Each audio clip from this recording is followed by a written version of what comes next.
우리 지난주, 지지난주 살펴보았던 것처럼 오늘 하루를 살아갈 힘을 주세요 라고 기도함으로 하나님이 주시는 그 힘으로 일용할 양식을 구하며 살아갔던 지난 한 주였기를 바랍니다. 근데 아마도 르바란이라 좀 많이 즐기고 쉬고 하느라 이런 기도를 하지 않았을 수도 있겠지만, 여러분, 일용할 양식을 구한다는 건 굉장히 중요해요.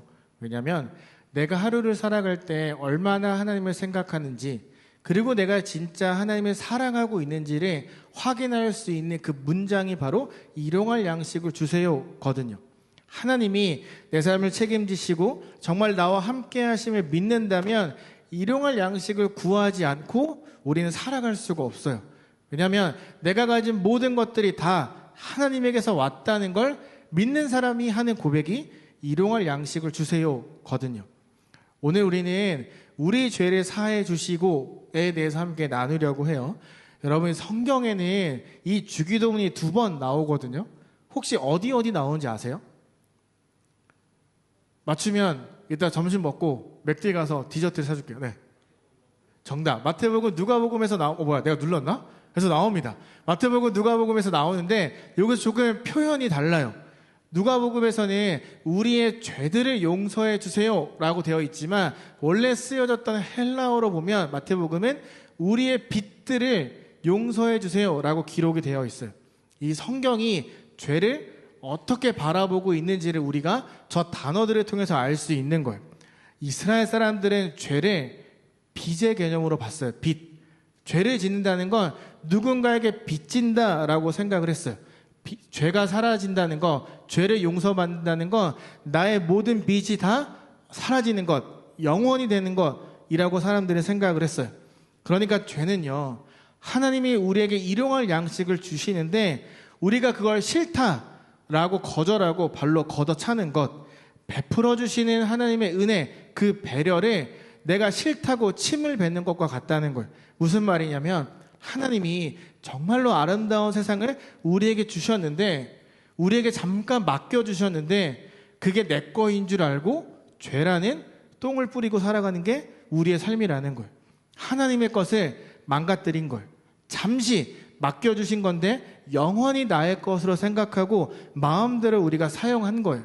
그러니까 주인이 있는데 우리가 망가뜨려서 빚을 지었다라는 걸 이스라엘 사람들은 죄라고 이야기를 하는 거예요. 여러분, 빚을 지면 어떻게 되는 줄 아세요? 서로의 관계가 굉장히 어색해져요. 제가 중학교 2학년 때 교회 선생님한테 CD 한 장을 빌렸어요. 지금이야 뭐 USB가 있지만 그때는 CD로 이제 여러 가지 정보를 주고받았는데, 그 CD 안에는 그 당시 가장 핫했던, 아마 여러분 모를 텐데, 스타크래프트라는 게임이 들어있었어요. 이건 정품이 아니었어요. 그냥 불법 몰래 이렇게 구운 CD였는데 거기에 그 선생님의 중요한 자료들이 많이 들어있었어요. 교회 선생님이지만 평소에는 고등학교 선생님이었기 때문에 고등학교 자료가 거기에 있었어요. 제가 이제 빌렸어요. CD를 넣고 스타를 깔고 막 게임을 했어요. 그런데 돌려드리는 걸 깜빡했어요. 선생님이 한 달 정도 있다가 와서 CD 줘 이렇게 이야기를 했어요. CD 케이스를 딱 열었는데 CD가 없었어요. 생각해보니까 내 거 아닌데 내 친구에게 제가 빌려준 거예요. 근데 그 친구가 그 친구에게 또 다른 친구에게 빌려준 거예요. 돌고 돌아 저한테 왔는데 CD 케이스만 온 거죠. 제가 확인을 안 했던 거예요. 딱 선생님한테 여기 있어요 하고 딱 열었는데 CD가 없는 거예요. 선생님이 화를 내고 가셨어요. 그 다음부터 선생님에게 계속 죄송하다고 이야기했지만 관계가 틀어졌어요. 엄청 친했거든요. 우리 집에 맨날 놀러 오던 선생님이었는데 엄청 관계가 어색해졌어요. 그때 저는 죄는 관계를 망가뜨리는 거구나 라는 걸 알게 되었어요. 여러분, 죄에는 2가지 종류가 있어요. 죄는 서로의 관계를 망가뜨리는데 첫 번째 죄가 뭐냐면 법적인 죄예요. 내가 동의하지 않았어도 태어나면서부터 지켜야 되는 사회에 규정되어 있는 법적인 죄가 있어요. 학교에는 지켜야 되는 학칙이 있고 교회에는 지켜야 되는 교칙이 있듯이 세상 모든 곳에는 여러분들이 나 이거 지킬게요 라고 말하지 않았지만 지켜야 되는 법들이 있어요. 이 법적인 죄는 사람의 행동을 보고 죄가 있다, 죄가 없다를 평가해요. 두 번째, 성경이 말하고 있는 죄예요. 이 성경이 말하고 있는 죄는 세상의 죄와 좀 달라요. 사람의 행동에 따라서 죄가 있어, 없어 이걸 판단하는 게 아니라 하나님과의 관계가 가깝냐, 가깝지 않느냐, 하나님과의 관계를 끊어내느냐, 계속 이어가느냐를 보고 죄에 대해서 있다 없다를 판단해요. 하나님을 창조주, 아버지로 인정하지 않는 건 내가 세상의 주인이 되겠다, 절교하겠다라는 뜻이에요. 모든 상황을 내 마음대로 살려고 하고 모든 것의 판단에 나에게 익숙한 것, 내가 좋아하는 것으로 한다는 거죠. 그러니까 하나님이 나의 아버지 되심을 포기하고 내 마음대로 살아가는 것, 그 관계를 끊어버리는 걸 성경은 죄라고 말하는 거예요. 아까 말했던 것처럼 하나님이 우리에게 주신 은혜, 우리에게 주신 것들을 다 내가 망가뜨려 놓고 몰라, 안 해, 배째, 돈 없어 이렇게 하고 살아가는 게 죄인의 모습이다라고 말하는 거예요. 성경을 보면 오직 너희 죄악이 너희와 너희의 하나님 사이를 갈라놓았고 너희의 죄 때문에 주님께서 너희에게서 얼굴을 돌리셔서 너희의 말을 듣지 않으실 뿐이다 라고 이야기를 해요. 무슨 말일까요? 죄, 그 빚 때문에 하나님과 나 사이에 관계 문제가 생겼다는 거예요. 빚을 져놓고 너무나 뻔뻔하게 살아가니까 어때서요? 내 마음대로 살 거예요. 자꾸 이렇게 살아가니까 하나님이 고개를 돌리셔서 우리의 말을 듣지 않으신다라고 이야기를 하는 거예요. 여러분은 어때요? 하나님과의 관계가 가까우세요? 지난 르바란 어떻게 지냈어요? 만약 여러분들이 나 하나님이랑 가깝지 않은 것 같은데? 라는 생각을 갖고 있다면 여전히 그 죄, 그 빚이 하나님과 나 사이를 갈라놓고 있다는 거예요. 창세기에서 아담과 하와가 죄를 지었어요. 우리가 아는 것처럼 그들은 더 이상 에덴 동산에서 살 수 없게 됐어요. 그곳에서 누리던 복을 아담과 하와가 포기했어요. 다른 말로 일용할 양식을 거부한 거예요. 일용할 양식을 거부하면 내가 하나님처럼 될 수 있을 줄 알았어요. 죄를 지었어요. 그런데 하나님이 되기는커녕 나의 죄 때문에 하나님이 만드신 이 세상이 저주받고 오염됐어요. 모든 게 다 망가졌어요. 아담과 하와는 그때 깨달아요. 내가 이걸 되돌릴 수 있는 능력이 없구나. 하나님이 나에게 다 맡기셨고 내가 여기 있는 모든 동물들의 이름을 붙여줘서 내가 뭐라도 된 줄 알았는데 죄를 짓고 나니까 이걸 되돌릴 수 있는 능력이 나에게 없구나. 이 죄를, 이 빚을 갚을 수 있는 능력이 나에게 없구나. 그걸 깨닫게 된 거예요. 그래서 결국 하나님이 결단을 내리셨어요. 죄로 오염된 세상을 깨끗하게 끊어진 관계를 다시 붙이기 위해서 모든 걸 수습하기로 결단하셨어요. 어떻게 해서라도 이걸 회복해야 됐고 어떻게 해서라도 우리를 구원하고 싶으셨어요. 그래서 다시 일하기 시작해요. 왜냐하면 깨어진 관계는 저절로 회복되지 않거든요. 시간이 지난다고 해서 그 관계가 다시 가까워지고 예전처럼 돌아가지 않는다는 걸. 잘못했으면 둘 중 하나는 관계 회복을 위한 노력을 반드시 해야 돼요. 일반적으로 죄를 지은 사람이 내가 손해를 입힌 사람에게 찾아가서 미안하다고 사과하면서 관계를 회복하려고 할 거예요. 이 관계를 회복하려면 먼저 죄를 지은, 빚을 지은 인간이 하나님께 가서 죄 용서를 구해야 됐어요. 그런데 거꾸로 됐어요. 하나님이 먼저 죄 용서를 선포해 버리셨어요. 그 깨어진 관계를 해결하기 위해 이 더러워진 세상을 내가 다시 회복하기 위해서 하나님께 우리가 지은 그 빚을, 손해를 본 당사자가 괜찮아, 이거 다 없던 일로 해줄게 라고 선포하신 거예요. 그래서 죄의 대가를 치를 존재, 빚을 모두 탕감, 영원으로 만들어줄 화목제물이 되시는 예수 그리스도를 이 땅에 보내셨어요.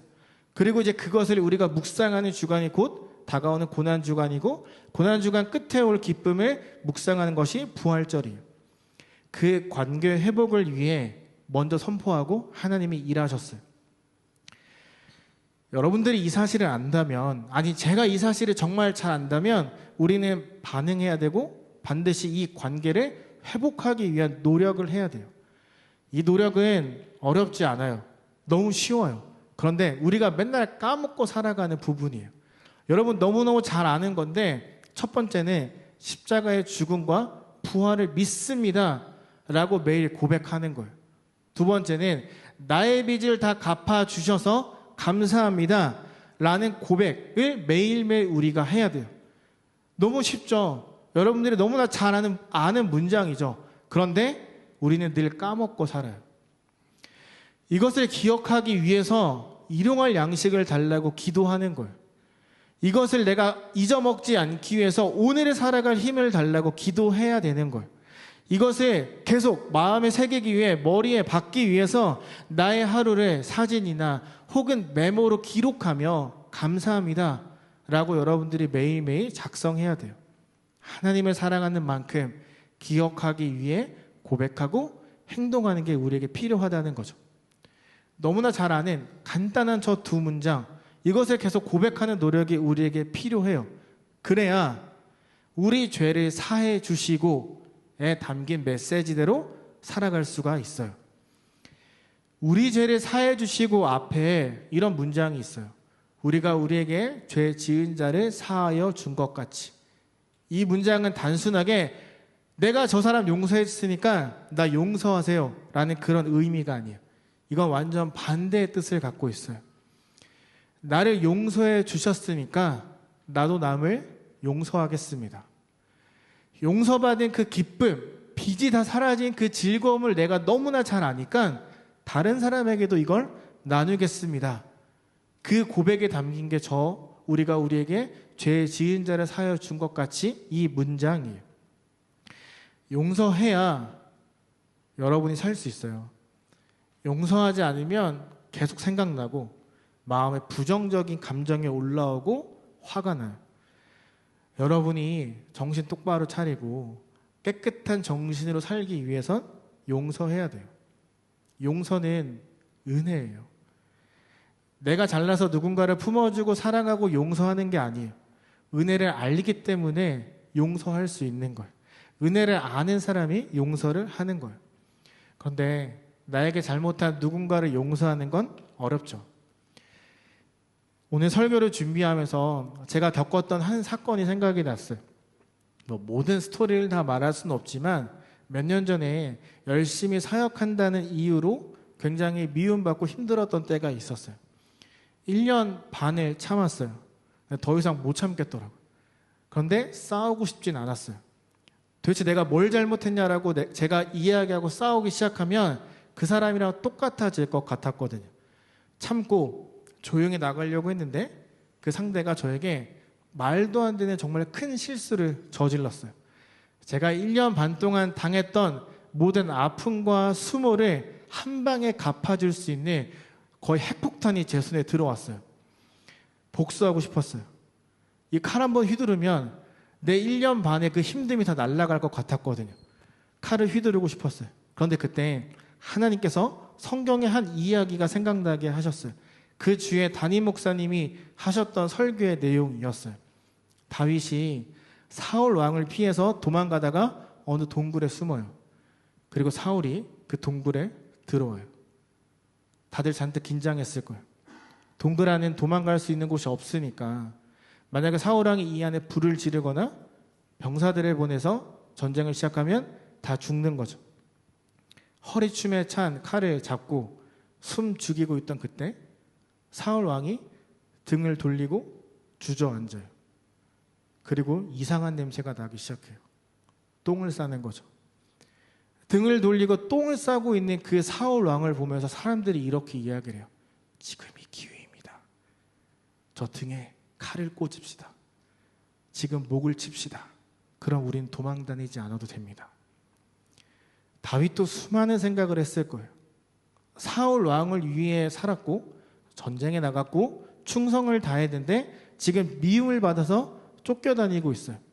나 혼자 도망 다니는 건 괜찮지만 내 뒤를 따라다니는 수많은 사람들이 계속 고생하는 걸 보고 있었어요. 복수할 수 있는 기회가 왔어요.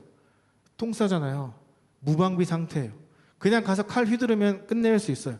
그런데 다윗이 이렇게 이야기를 해요. 하나님이 세우신 사람이 내가 죽일 수 없다. 저도 복수하고 싶었어요.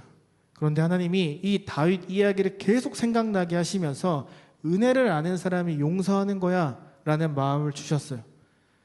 복수의 칼을 휘두르지 않기로 했어요. 담임 목사님을 찾아가서 그 강도사님 용서해 주세요 라고 이야기를 했어요. 물론 제 마음은 여전히 힘들었어요. 용서하기로 결정한 것과 다르게 이 멍청아, 하나님이 복수하라고 이런 기회를 주신 건데 그걸 못 살리냐. 지금이라도 복수의 칼을 휘둘러. 아무도 널 비난하지 않을 거야. 1년 반 동안 너 얼마나 힘들었어. 가서 복수해. 이런 마음의 소리가 계속 들려왔어요. 마음의 소리를 뒤로 하고 용서하기로 결정하고 나니까 제 마음이 점점 안정되기 시작했어요. 지난 1년 반 동안 느끼지 못했던 평안함이 계속 찾아왔어요. 여러분에게도 용서할 수 없는 생각만 해도 미운 상대가 있을 거예요. 저도 여전히 그래요. 사실 완벽하게 용서하지 못했어요. 갑자기 생각나요. 내가 그때 왜 용서했을까라는 생각도 들어요. 이제라도 실명을 밝히며 인스타에 글 올려봐 이런 못된 마음도 들어요. 그래서 이 말씀을 준비하면서 하나님께 계속 기도했어요. 하나님, 이거 생각나니까 너무 힘들어요. 제 마음이 너무 불편해요. 진짜 용서할 수 있는 은혜를 저한테 좀 주세요. 제 마음에 평안함을 주세요. 그걸 잊어버릴 수 있는 은혜를 저에게 좀 주세요. 이렇게 기도했어요. 주기도문을 보면 뜻이 하늘에서 이루어진 것 같이 땅에서도 이루어지기를 이라는 고백이 있죠. 여러분, 이 문장에 우리가 우리에게 죄 지은 자를 사하여 준 것 같이가 포함되어 있어요. 하나님의 뜻이 뭐겠어요? 하늘에서 이루어진 하나님의 뜻이 뭐겠어요? 그 빚 내가 갚아줄게. 내가 용서할게. 너가 나에게 정말 어마어마한 손해를 입혔지만 괜찮아. 내가 용서할게. 내가 너를 구원해 줄게. 라는 그 뜻이 하늘에서 이루어져서 예수님이 이 땅에 오셔서 우리가 죄 용서를 받은 것처럼 우리도 우리와 함께 살아가는 사람들을 품고 용서하기를 원합니다. 그 고백이 저기에 담겨져 있는 거예요. 하나님이 대신 빚을 갚아주셨던 것처럼 그 뜻이 나를 통해 이 땅에서 이루어지기를 바라는 고백이 저 주기도문의 고백이라는 거예요. 너무나 작고 부족하고 보잘것없고 계속 화나고 짜증나고 밉고 그런 마음들이 몰려온다 할지라도 내가 용서받았으니까 그 기쁨을 다른 사람에게도 나누겠습니다.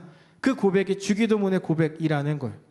그렇기 때문에 나도 나에게 손해를 입힌, 나를 괴롭힌 그 사람을 용서할 수 있습니다. 내가 경험한 그 사랑을 다른 사람에게 나누겠습니다. 제가 여기서 용서하세요 이렇게 말하면 대부분 누군가를 떠올릴 거예요. 아, 이건 좀 아닌데. 아, 쟤는 죽어도 용서 못하겠는데? 이렇게 생각할 수 있어요. 여러분, 용서할 수 없는데 용서하라고 강요하는 게 아니에요. 그저 답답한 순간, 누군가가 미워지는 순간 그 친구를, 그 누군가를 보면 화가 치밀어 오르면 이렇게 기도하세요. 우리 죄를 사해 주시고. 용서할 수 있어야 또 다른 은혜, 경험해보지 못한 평안함을 누릴 수 있어요. 우리 죄를 사해 주시고. 이 고백을 통해 내가 용서받았다는 걸 먼저 기억해내세요. 그리고 용서할 수 있도록 도와달라고 기도하고 감사하세요. 계속 감사하다고 고백하세요. 일용할 양식이랑 죄 용서는 여러분 세트예요. 떨어질 수 없어요. 이건 함께 가는 거예요. 일용할 양식을 주세요. 이 뜻은 하나님의 은혜로 오늘 하루를 내가 살아갑니다. 우리 죄를 사해 주시고 내 죄를 용서할 수 있는 분은 하나님밖에 없습니다. 다른 말로 내가 저 친구를 품고 섬기고 사랑하고 용서할 수 있는 건 오늘 나에게 일용할 양식을 주셨기 때문입니다. 그 은혜대로 내가 살아가겠습니다. 그래서 이 두 가지는 절대 떨어질 수 없어요. 우리는 용서받아야 되는 존재이지만 동시에 용서해야 되는 존재들이에요. 하나님의 그 죄 용서는 조건적이지 않아요. 우리가 뭔가를 달성해야만 받을 수 있는 게 아니라 절대적이에요. 모두에게 다 주어지는 은혜예요. 이해할 수 없을 정도로 죄를 용서해 주시기로 결정했어요. 내가 지은 그 손해를 다 잊고 다 용서하고 빚을 갚아주시기로, 다 대신 값을 치러주시기로 마음 먹으셨어요. 우리의 죄를 용서하신 그분이 우리에게 치사하게 내가 너 용서했으니까 돈 얼마 가져와. 내가 너 용서했으니까 오늘부터 기도 하루에 4번씩 2시간씩 해. 8시간 해. 이렇게 요구하지 않으세요. 그저 하나님이 원하는 거 딱 하나예요. 그 용서의 기쁨, 여러분들이 예수님을 통해 받은 그 은혜를 여러분이 서 있는 그 자리에서 나누는 것, 그걸 원하세요. 여러분, 복의 통로가 되세요. 이런 얘기 많이 들어봤죠. 복의 통로가 되는 것뿐만 아니라 용서의 통로가 되라고 여러분에게 말씀하고 계세요.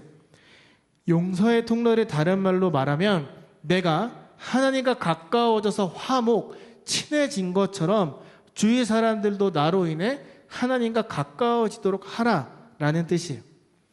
우리 지겹도록 들었던 흩어지는 교회 내용이죠. 나를 통해 하나님의 형상이 이 땅에 가득 차도록 하는 것, 그것이 바로 죄 용서의 한 부분이에요. 예수님께서 이것을 말씀하시며 두 가지를 또 이야기하세요. 너가 하나님과 어떻게 화목하게 가까워질 수 있었는지를 생각해라. 너가 어떻게 그 관계를 회복했는지 하나님의 사랑을 잊지 말아라. 무슨 말이에요? 매일매일 말씀을 읽고 묵상하고 되새겨라. 그리고 내가 너에게 붙여준 너와 관계를 맺고 있는 모든 사람들에게 가서 그 용서의 사랑을 흘려보내라. 사랑을 전해라. 너를 통해 그들도 빚을 탕감받도록, 너를 통해 그들도 죄 용서의 기쁨을 알도록 삶에서 살아내라. 그것을 말씀하세요. 세상 사람들이 여러분들을 통해 교회를 궁금해야 되고, 여러분의 말과 행동을 통해 예수님에 대해서 알고 싶어 해야 되고, 변화된 여러분들의 모습을 통해 나도 그분을 믿어볼래 라고 할 수 있도록 삶을 살아내라고 이야기를 하는 거예요. 오늘 예배를 통해 깨달은 것, 경험한 것, 그 은혜를 나누라는 거예요. 예수님께서 저는 지금도 우리에게 이렇게 질문하고 계신다고 저는 생각해요. 내가 너에게 허락한 그 자리에서 어떻게 살아가고 있니?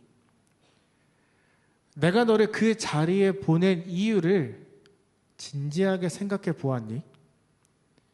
나는 너가 그곳에서 용서의 통로, 화목 메이커가 되기를 원한다. 성경은 이렇게 이야기를 해요. 이 모든 것은 하나님에게서 났습니다. 하나님께서는 그리스도를 내세우셔서 우리를 자기와 화해하게 하시고 또 우리에게는 화해의 직분을 맡겨주셨습니다. 화해의 직분, 용서의 통로, 화목 메이커가 되라는 거예요. 여러분들이 정말로 용서의 통로가 되려면 우리가 해야 되는 게 있어요. 예배에 목숨을 거는 거예요. 예배 오는 것으로 만족하고 끝내지 마세요. 그냥 매주 돌아오는 습관적인 하루라고 여기지 마세요. 가볍게 생각하지 마세요. 예배 오는 것만으로 내 의무를 다했다 생각하지 마세요. 예배는 하나님이 나의 아버지 되시고 내가 그분의 아들과 딸 됨을 다시 확인하고 다시 한번 다짐하고 재설정하는 시간이에요. 예배는 하나님과 화목하게 지내겠습니다 라고 고백하는 시간이에요. 예배는 하나님 사랑에 감사하고 그 사랑을 나가서 나누며 화해의 직분대로 살겠습니다. 그것을 결단하고 고백하는 시간이에요. 예배를 가볍게 여기지 마세요. 예배 나오는 것 잘했어요. 하지만 나왔으면 최선을 다해 찬양하고 말씀 듣고 기도하고 고백대로 살기 위해서 여러분 노력하는 거예요. 위클리 미션이에요. 학교에서 화목 메이커로 살아가는 거예요. 용서의 통로가 돼서 살아가는 거예요. 서로를 섬기고 양보하고 사랑해 주는 거예요. 놀리기보다 비난하기보다 축복해주고 세워주는 이야기를 하세요. 그리고 나서 잠자기 전에 셀 톡방에 오늘 내가 베푼 사랑, 오늘 내가 베푼 화해의 직분을 나누는 거예요. 그런데 간단하게 나누면 안 돼요. 저는 오늘 친구에게 물을 떠줬습니다. 이런 거 말고, 저는 오늘 친구를 섬겼습니다. 이런 거 말고 좀 더 디테일하게 내가 어떤 마음으로 그 친구를 섬겼는지, 용서했는지 그걸 나누고 맨 마지막에 이 문장을 꼭 붙이는 거예요. 화목 메이커로 살게 해 주셔서 감사합니다. 여러분, 하나님은 여러분에게 그냥 구원받고 땡 이걸 요구하지 않으세요. 구원받았으면 그 기쁨을 나누며 살라고 말씀하세요. 꼭 이번 한 주를 화목 메이커로서 살아가 보세요. 그분이 우리에게 그 직분을 주셨어요. 직분을 주셨다는 건 그걸 감당할 수 있는 힘과 능력도 주셨다는 걸.